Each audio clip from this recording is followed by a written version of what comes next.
মোরলা মাছের চচ্চড়ি করতে কী কী লাগবে দেখুন। মোরলা মাছ, এই যে মোরলা মাছ, পেঁয়াজ কুচো, এই যে সর্ষার তেল, লঙ্কা,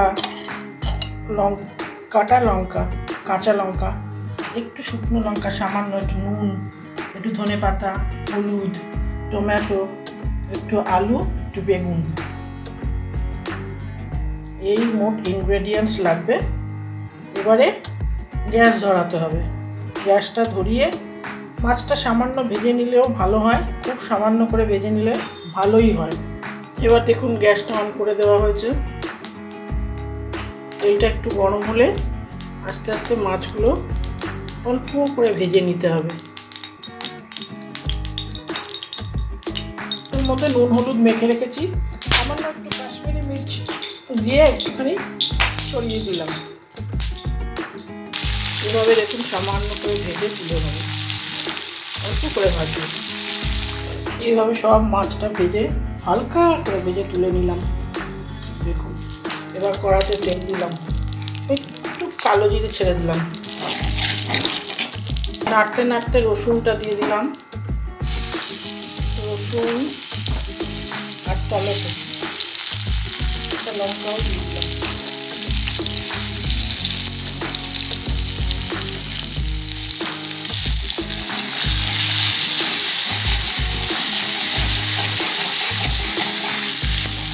এইভাবে নাড়তে হবে।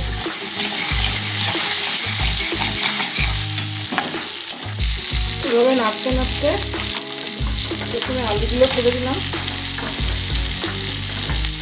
বেগুনটা একটু পরে দিচ্ছি, পেঁয়াজগুলো ছেড়ে দিলাম,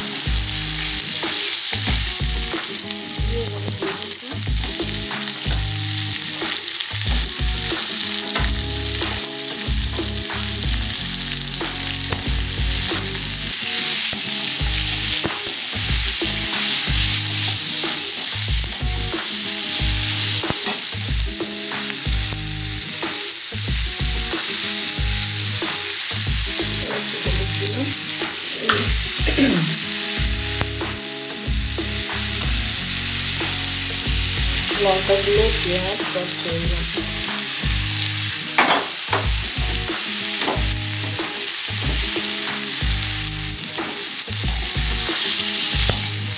একটু লবণ দিয়ে দিলাম,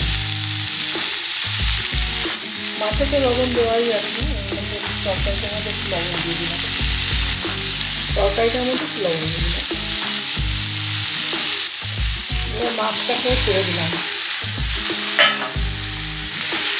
ধনে পাতাও ছেড়ে দিলাম।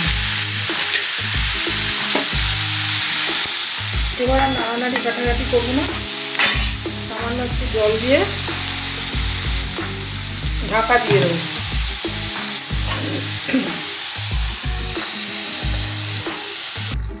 সব ইনগ্রেডিয়েন্টস দেওয়া হয়ে গেছে। এবার একটু কাঁচা সর্ষের তেল দিয়ে ঢাকা দিয়ে দিতে হবে। ঢাকা দিয়ে দিলাম, একটু পরে নামিয়ে নিই। মিনিট 10 রেখে তারপর নামিয়ে দিতে হবে। চচ্চড়ি রেডি। বেশি করে লঙ্কা দেবেন, একটু ঝাল ঝাল হবে। কাঁচা লঙ্কা, শুকনো লঙ্কা বেশি দেওয়ার দরকার নেই, সামান্য। এখন নামিয়ে দেবো।